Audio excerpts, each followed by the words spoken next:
Good morning, lovelies.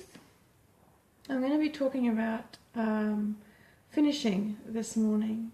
Now, I've just finished doing some free writing, which is something I do sometimes.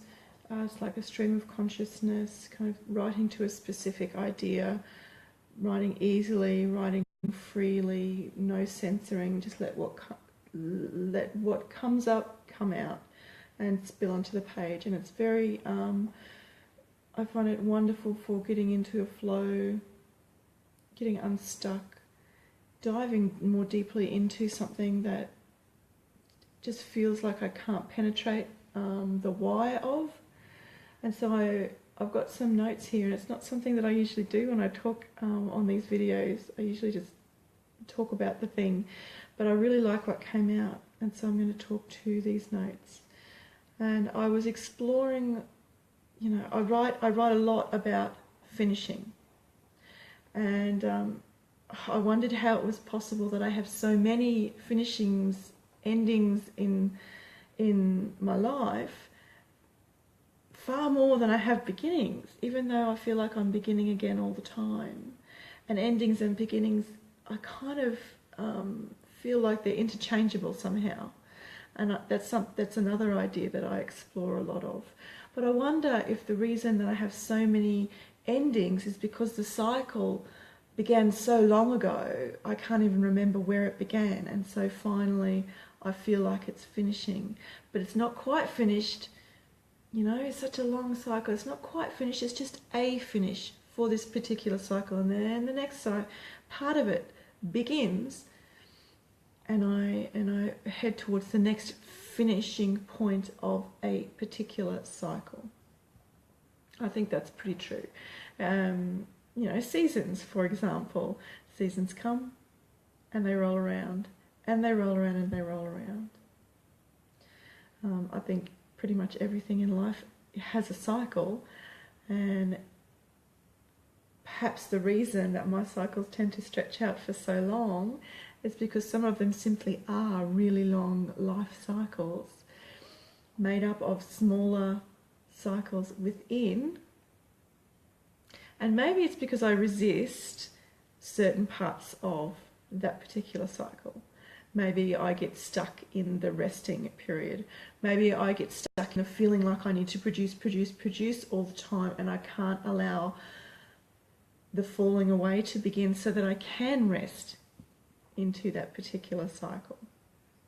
So if I think of everything like a season, which I often do, it all becomes much easier.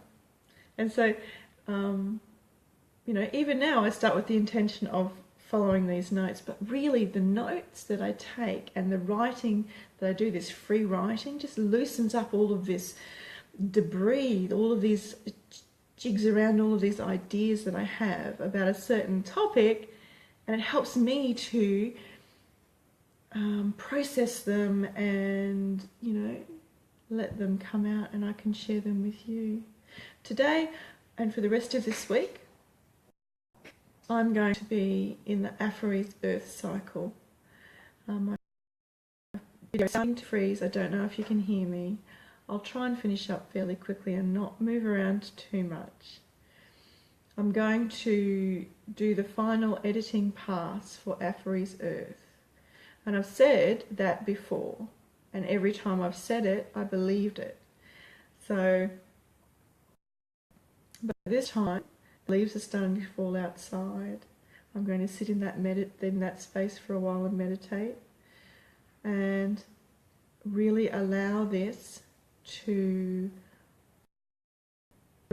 let all the final endings weave in together, and allow it to fall into rest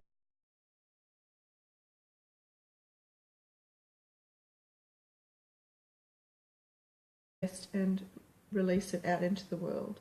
The video is frozen. I don't know if it's going to come back. I'm really sorry. But the timing is perfect. Meadowside, which is the next story that I'll be moving into, is a winter tale. And so the synchronicity couldn't be more perfect, and I love that. So I will finalise Affery's Earth. Finally allow that particular cycle to end. hers was an autumn story. And so as the leaves start to fall outside, I'll finalise her story, finally, and move into the new colours of Murder with Tide as we flow into winter. And it's almost like that's always how it was supposed to be. And maybe I should stop resisting so hard and allow myself to flow with that. I hope this video hasn't been too freezy and you stopped watching long ago. And I'll see you tomorrow, darlings.